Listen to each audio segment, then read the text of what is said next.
2008, a trip that made history.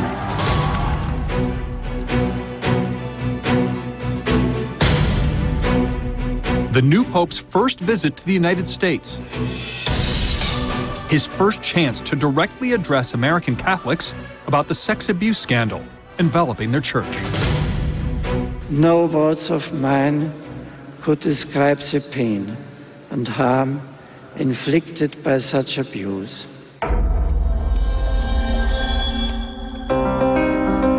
For the first time ever, a pope met directly with victims of abuse.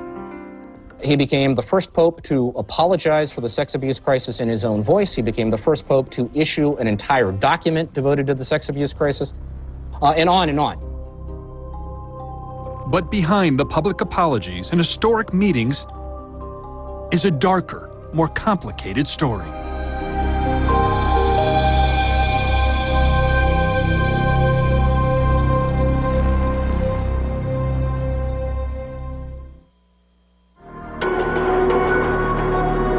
I think the frustratingly complex answer is that Pope Benedict XVI is both part of the problem and part of the solution on the sex abuse issue. Joseph Ratzinger was not, and is not, the villain of the sexual abuse crisis in the Catholic Church, in no way, shape, or form. And yet he's not the hero either. He was part of a culture. David Gibson is a religion reporter and biographer of the Pope.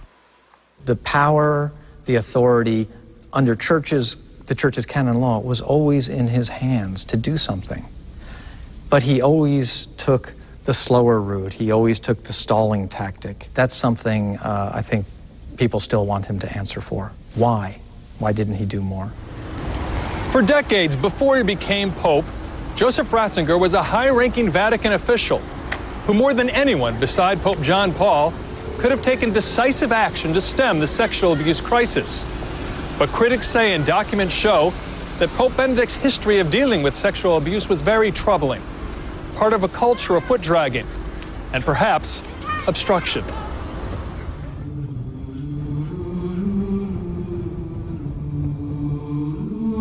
That history begins in Germany, in the small town of Grafing.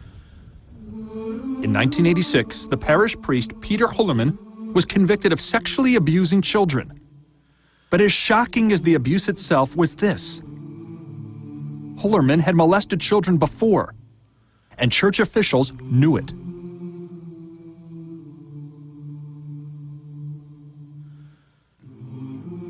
I was an altar boy in the church that it happened in, and I went to Mass 2 to 3 times a week.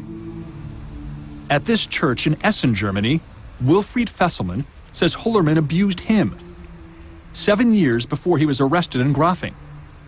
Fesselmann was just 11 years old.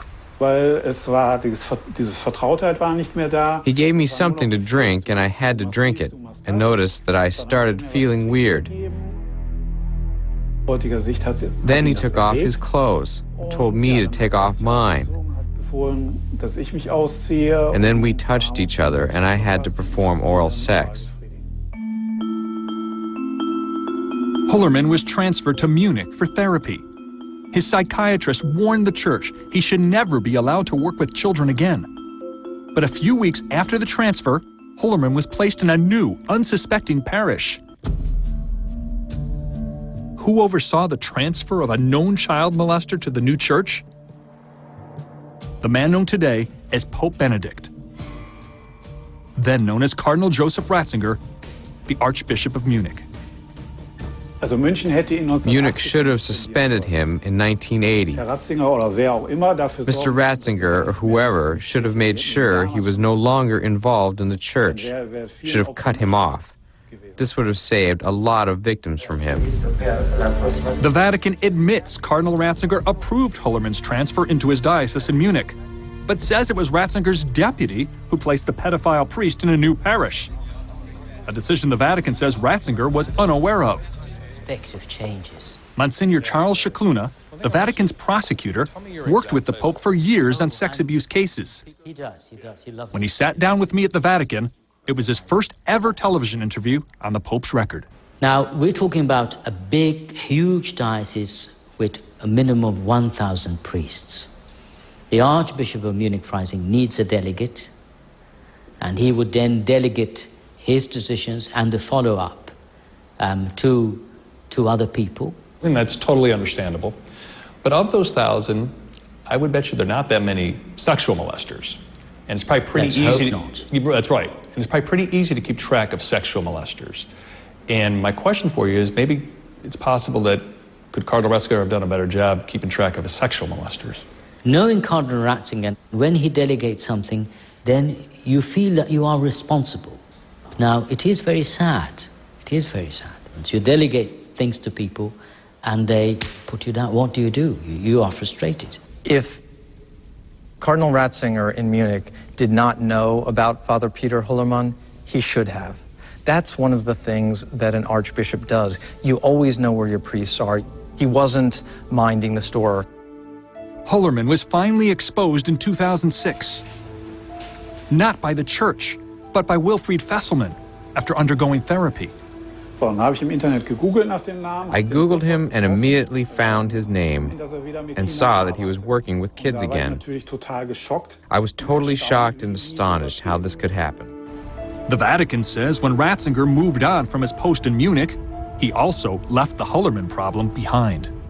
It is only appropriate that once you have a successor in place, the responsibility is his. Where was Benedict all these years when this priest was abusing other kids? Why didn't he say something? As the sexual abuse scandal exploded into the 80s and into the 90s, didn't he ever check back and sort of say, you know, that guy, Father Peter Hullermann, maybe you should check and see where he's at? The Pope himself has never addressed the issue. How many other abusive priests may have come under his jurisdiction while he was in Munich, Archbishop? We don't know. After 5 years as Archbishop of Munich, Ratzinger was tapped for a major promotion to a position at the Vatican where he would become directly involved with some of the most notorious sex abuse cases in the United States.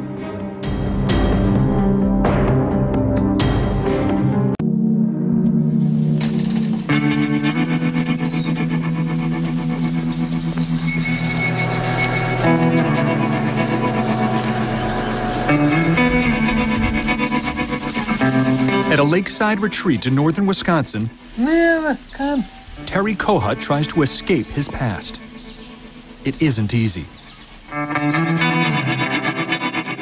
50 years ago, when he was just 10 years old, Terry, who is deaf, was sent to the St. John's School in Milwaukee, Wisconsin.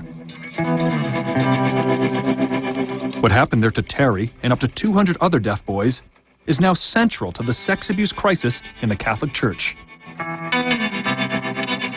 And to the question of what Pope Benedict, then Cardinal Ratzinger, knew about it all. Terry Kohut has never spoken publicly about the horrors he endured at St. John's, until now.